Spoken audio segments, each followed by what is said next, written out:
ஐயோ என் இடத்துல போய் உட்காந்துருக்கானே பார்த்தாலே வயிறு எரியுது. அண்ணன் என்ன வேணும்னே பண்ணு வேணுமா? இப்ப இது ஏன் கிடப்பா? விட்டுருப்பா.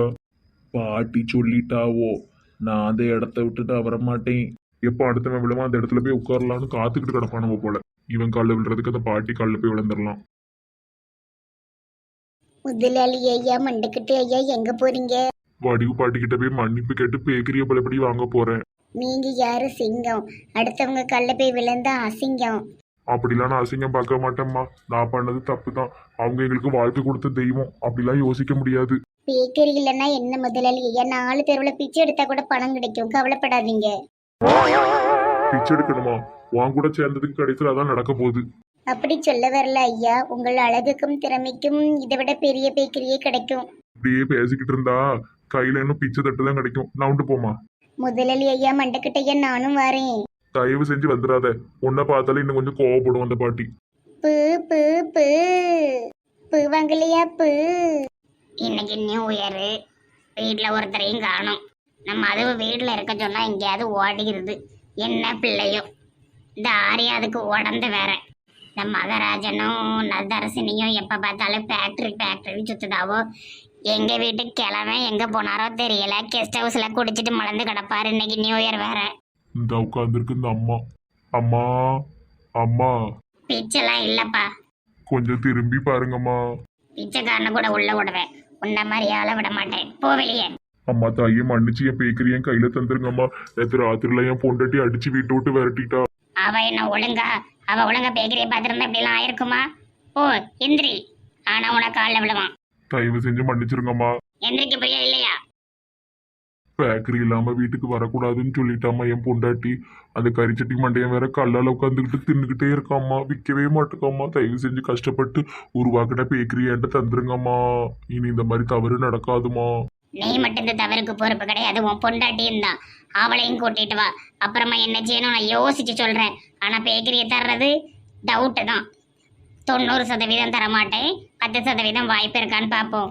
அப்படி சொல்லாதுங்கம்மா, அப்படி சொல்லாதுங்கம்மா. மாசம் மாசம் கரெக்டா தானம்மா உங்களுக்கு நாங்க பணம் கொடுத்துக்கிட்டு இருக்கோம். பணம் கொடுத்தா இப்படின்னு நடத்தலாமா பேக்கரிய? ஒரு டிசிப்ளின் வேண்டாம். போவோம், பொண்டாட்டியை கூட்டு வா. சரிம்மா, அந்த பீஸாத கூட்டிட்டு வரேன். பேய் மாதிரி கத்துவாளே என் பொண்டாட்டி. எப்படி வருவா? அவ தோழி வேற ஜெயில கிடக்கா. கஷ்டப்படாம ஒரு பொருள் கையில கிடைச்சா அதோடைய அருமை தெரியாது. இப்ப தெரியும்ல பேக்கரி அருமை. கீதலுக்கு ரொம்ப குளிர் விட்டு போச்சு. இவளையும் இவ புருஷனையும் கொஞ்ச நாளைக்கு போட்டு எடுத்தாதான் புத்தி வரும். பேக்கரி இல்லாம ஒரு மாசம் சாப்பாட்டுக்கு காசு இல்லாம அலையட்டும். அப்பதான் அந்த பேக்கரி எவ்வளவு முக்கியம், எவ்வளவு முக்கியமானது நம்ம கைவிட்டுட்டோங்கிற அருமை தெரியும். அப்புறமா தான் கொடுப்பேன். ஃப்ரெண்ட்ஸ் அனைவருக்கும் ஹாப்பி நியூ இயர். இந்த வருஷம் உங்களுக்கு சிறந்த ஆண்டா அமையும். ராணி வெளியே வா. ஐயா என்ன வெளியே விட போறீங்களா? இல்லம்மா, இன்னைக்கு உன் கேஸ் கோர்ட்டுக்கு வருது. வெளியே வா. ஏ ஹேண்ட்ஸம் பாய், எப்போ என்ன வெளியோட போறீங்க? ஆஹா, கூடிய சீக்கிரம் நானே உன்னை ஜாமீன்ல எடுக்க. இப்போ நான் வரக்கூடாதா? 2 நாள் பொறுத்திரி, உடனே நானே வெளியெடுக்க. இவன் வேற சொல்லு விட்டுட்டு இருக்கான். சாயந்தரம் வந்து பார்க்க. என்னையும் நியூ இயர்க்குள்ள எடுக்க முடியாதா? உங்க கூட நியூ இயர் கொண்டாட எனக்கு ஆசை இருக்காதா? உன் மேல ஸ்ட்ராங்கா கேஸ் இருக்குல்ல, நான் என்ன செய்யட்டும் சொல்லு. யோ கோவிந்த ராஜா வாயா. என்னம்மா பேர் சொல்லி கூப்பிடுற? யோ நீர் போலீஸ் மாதிரியே நடக்கிறு, அவட்ட போய் பேசிட்டு இருக்கிறு. போயிட்டு வரேன் பார்வதி. போயிட்டு வாங்க கமருதீன். என் பேரு கோவிந்தன். உங்களுக்கு புரியாது. ஐயா வாங்க ஐயா, இது சரியான மக்கு போலீஸு. ஏடி போயிட்டாரே. போயிட்டு வரேன்னு சொல்லக்கூடாது, போறேன்னு சொல்லு. ஏன்னா வந்த இடம் அப்படி. நான் நாளைக்கு உன்னை வெளியே சந்திக்கிறேன். பாய். ரொம்ப நம்பிக்கையோட பேசுதா. போலீஸ்காரன் மடங்கிட்டான் பொழுக்கு. ஹலோ, குட் மார்னிங் எல்லாத்துக்கும். வீட்டு என்ன கோலம் இது? கோட்டுக்கு போகிறேன்னு தெரிஞ்சதும் கோட்டில் போடுவாவில் அந்த ட்ரெஸ்ஸை ஒரு அக்கா கிட்ட கஞ்சி கூத்தாடி வாங்கிட்டு வந்திருக்கேன். அந்த அக்கால 1000 எடுங்க. இக்கா தாங்கக்கா ஒரு 10 நிமிஷம் போட்டு தரேன்னா அந்த அக்கா எதுக்குன்னு கேட்டது. இக்கா சும்மா தாங்க்கா ஒரு ட்ராமாலாம் நடிக்கேங்க்கா, நியூ இயர் ட்ராமான்னு சொல்லி வாங்கிட்டு வந்தேன். லாயர் இல்லாத மற்ற ஆளுவோ இதை போடுறது தப்பு தெரியுமா? இது ஒரு குற்றம். உன்னை உள்ள தூக்கி வச்சிருவாங்கடி. யாத்தாடி இப்படிலாம் வேற இருக்கா? இது தெரிஞ்சா நான் போட்டிருக்க மாட்டேன். யாராட்டும் பார்த்து இதுக்கு ஒரு கேஸை பிடிச்சி உள்ள போட்டுறாம. நம்ம என்ன சூழ்நிலை இருக்கோம், இதான் நமக்கு தேவையாட்டி. எப்போவுமே அலுவலி கதையாக போயிட்டு இருந்த எரிச்சலாக இருக்கும்ல, கொஞ்சம் காமெடியும் வேணும்ல. அது ஏன்டி பறவை கணக்கணுக்க? ட்ரெஸ்ஸோடைய ஃபுல் வியூ தெரியணும்லாக்கா, அதனால தான். போமா போய் முதல்ல கலட்டி போட்டு வா. சரி, எனக்கு எப்படி அசிங்கமாக பேசுறீங்க? அது எப்படிக்கா கழட்டி போட்டு வர முடியும்? ஐயோ கடவுளே, துணியை மாத்திட்டு வாட்டி. சரிக்கா. நெட்டவெளியக்க நீங்களும் லாயரா சொல்லவே இல்லை. நீங்களே இந்த கேஸை வாதாடிருக்கலாமேக்கா. ஐயோ லாயரே, நீங்க காமெடி பண்ணிட்டு இருக்காதீங்க. அவ யார்கிட்டயும் வாங்கி போட்டு வந்திருக்க ட்ரெஸ்ஸை. நீங்க போய் கேஸ வாதாடுங்க. அடக்கடவுளே, இப்படி இல்லாமா பண்ணுவாங்க? போய் ட்ரெஸ்ஸை மாத்துங்கக்கா. உங்களை விட இந்த ட்ரெஸ் எனக்கு தான் அழகா இருக்கு. உங்க காமெடிக்கு ஒரு அளவே இல்லாம ஆயிட்டுக்கா. தயவு செஞ்சு மாத்துங்க. இதுக்கு ஒரு கேஸை பிடிச்சி யாராவது போட்டுற போறாங்க. இந்த இப்போ மாத்திட்டு உடனே வந்ததே. லாயர் தம்பி, நாங்க உள்ள உட்காந்து கேஸ பார்க்கலாமா? பார்க்கலாம்க்கா. நீங்களும் வாங்க எல்லாரும். அநேகமா பெயில் கண்டிப்பா கிடைச்சிரும். நியூ இயர் அவ எங்க கூட வெளியே தான் கொண்டாடணும். இனி அவ வாழ்க்கையே மாறணும். 90% பெயில் கிடைச்சிரும். கவலைப்படாம வாங்க. சரி லாயரே. இன்னும் யாரையுமே காணும். பெரிய பெரிய கேஸ் தான் பார்க்க எல்லாரும் வருவாங்க. சின்ன சின்ன கேஸா முக்கியமான அளவு மட்டும் தான் பார்க்க வருவோம். சினிமாலெல்லாம் இதுல ஆள் நிறைஞ்சிருக்க மாட்டி. அது சினிமா. நிஜத்துல எப்பவுமே நிறைஞ்சுதான் இருக்காது. கொஞ்சம் பேர் வருவாங்க, கொஞ்ச நேரம் வராம இருப்பாங்க. அது ஒவ்வொருத்தரை பொறுத்து தான். கேஸ் என்னது? சான்சராணி வந்துட்டா. மெலிஞ்சிட்டால ரொம்ப. அமைதியா இருங்க. பெரிய ஜட்ஜையா திட்டுவாரு. கணம் நீதிபதி அவர்களே, இங்க நிற்கும் இந்த பெண்மணி மேல நிறைய திருட்டு கேஸ் இருக்கு. ஊட்டியில் எல்லாமே ஃபைலா இருக்கு. ஆனா போதிய ஆதாரம் இல்லை. முதல்ல அவங்களை குற்றவாளி கூண்டு நிறுத்துங்க. கூண்டுக்குள்ள போங்க. சரி சார். என்ன பண்ணிட்டு இருக்கா? ஹலோ, என்ன பண்ணிட்டு இருக்கீங்க? இங்கே ஒரு கோண்டு மாதிரி ஒன்று இருக்குல்ல, அது உள்ளே போவதுக்கு முயற்சி பண்ணிக்கிட்டு இருக்கீங்க. தானே கோண்டு உள்ள போக சொன்னீங்க. அட கடவுளே, எந்திரிமா. இந்த இருக்கு பாரு, அந்த கூண்டுக்குள்ள போ. அது கூண்டா? சரி போறேன். என்ன இவன் மெண்டல் மாதிரி பண்ணிட்டு இருக்கா? ஐயா, இதனால கடுப்பை ஜட்ஜ் எதுவும் தண்டனை கொடுத்துட கூடாதட்டி. கஷ்டப்பாடுபட்டு பணம் கொடுத்தோமே. அப்பெல்லாம் பண்ண மாட்டாங்கட்டி, பயப்படாத. இவெல்லாம் எங்க ஒளிஞ்சு போன. ஒரு அக்கட்ட ட்ரெஸ் வாங்கினேன்னு சொன்னோம்ல, அவகிட்ட போய் கொடுத்துட்டு வந்தேன். அப்புறம் அப்படியே அங்கே எங்கேயாவது கழட்டி போட்டு அதே ஏதாவது கேமராவில் பற்றினே பிடிச்சிட்டு போகிறதுக்கா? எதுக்கு வம்பு? உஷாராதான் இருக்க. சரி வந்து உட்காரு. எந்த சீன் வரைக்கும் முடிஞ்சிருக்குட்டி? ஆமா, இங்க படம் காட்டுதாவ பாரு. எந்த சீனா? இப்பதான் ஆரம்பிக்கவே போகுது. உட்காரு. வணக்கம் கணம் நீதிபதி அவர்களே.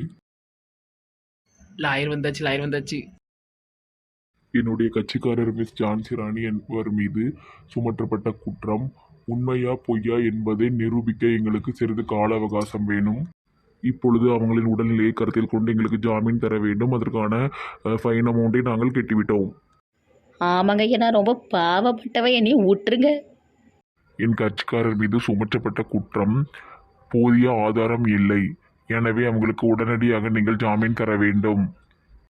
எனது கட்சிக்காரர் நியூரை வெளியில் சந்தோஷமான முறையில் கொண்டாட வேண்டும். அவருக்கு உடல்நிலை கொஞ்சம் சரியில்லை. தாழ்மையுடன் கேட்டுக்கொள்கிறேன், ஜாமீன் வழங்க வேண்டும். இந்த 4 பாயிண்ட் தான் நானே சூப்பராக பேசுவேனே. நானே கோட்டு போட்டு போய் பேசியிருப்பேன். இதுக்கு 4 லட்சம் 5 லட்சம். மக்கு 4 லட்சம் கோட்டைக்கு கட்டியிருக்கு. அந்த பையன் 5 பைசா வாங்கல, அதை மறந்துடாத. பேசாமல் ஜட்ஜ் ஆயிடலாம் போலுக்கு. ஈஸியாக இருக்குது வேலை. ஆமா, ஈஸியா இருக்கு. நீ ரொம்ப கண்ட பாரு. அதுக்கு அவங்க எவ்வளவு படிச்சிருக்கான்னு, எவ்வளவு எக்ஸ்பீரியன்ஸ் வேணும் தெரியுமாட்டி உனக்கு. ஏதாவது உளறிட்டு இருக்காத.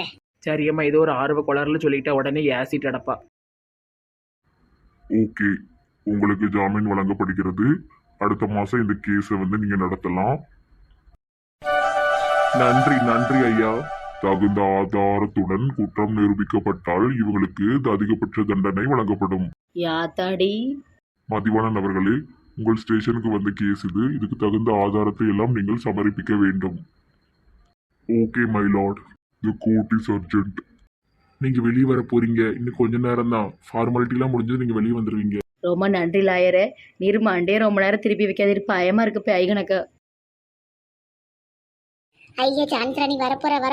வாங்க எல்லாரும் வெளியே அவளுக்காக காத்திருப்போம். யாரு சான்ஸ்ராணி? இங்க அதாவது அது எப்படி சொல்லன்னு தெரியல.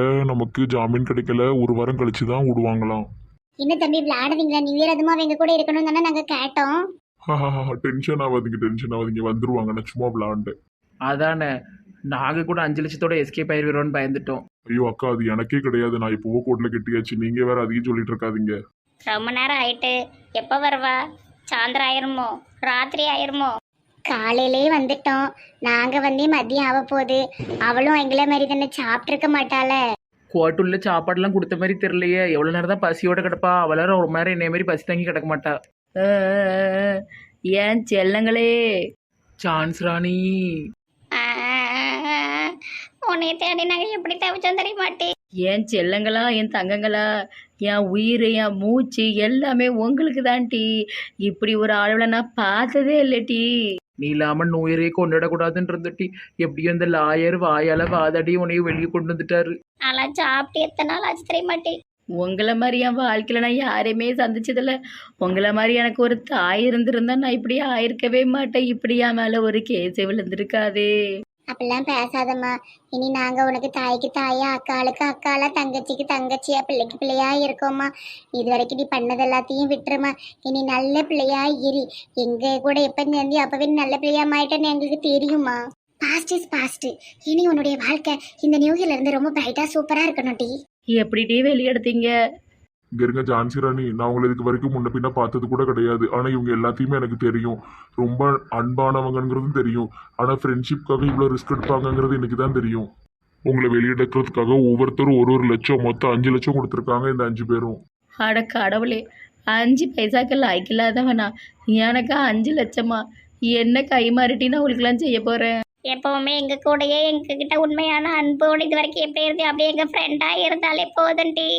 இனிமே என் உயிர் உடல் மூச்சு பேச்சு எல்லாம் உங்க 5 பேருக்கு தான்ட்டி, வேற யாருக்கும் கிடையாது. நீங்க தண்ணியில குதினா குதிப்பேன், கிணத்துல குதினா குதிப்பேன். ஒரு பிச்சைக்காரனை கல்யாணம் பண்ண சொல்ல பண்ணிட்டு வேண்டி. அப்பெல்லாம் பேசாதம்மா. உன் குணத்துக்கு நீ ராசாத்தி மாதிரி இருப்ப. சரி சரி, நியூ இயர் எதுமா அழுதுகிட்டு இருக்காதீங்க. இனிமேல் எல்லாத்துக்கும் நல்ல வருஷமா இருக்கும். இதாட்டு புதுசா பிசினஸ் ஆரம்பிச்சு நல்லபடியா வாழ்க்கைய ஓட்டங்கட்டி. இதே மாதிரி எப்பவுமே நல்ல ஃப்ரெண்ட்ஷிப்போட இருங்க. உங்களெல்லாம் பார்த்தா எனக்கு பொறாமையா இருக்கு. எனக்கெல்லாம் இப்படி ஒரு ஃப்ரெண்டு இல்லையேன்னு. ஒரு ஃப்ரெண்டை கூட இப்படி சம்பாதிக்கலையே வாழ்க்கையில நினைச்சு கஷ்டமா இருக்கு.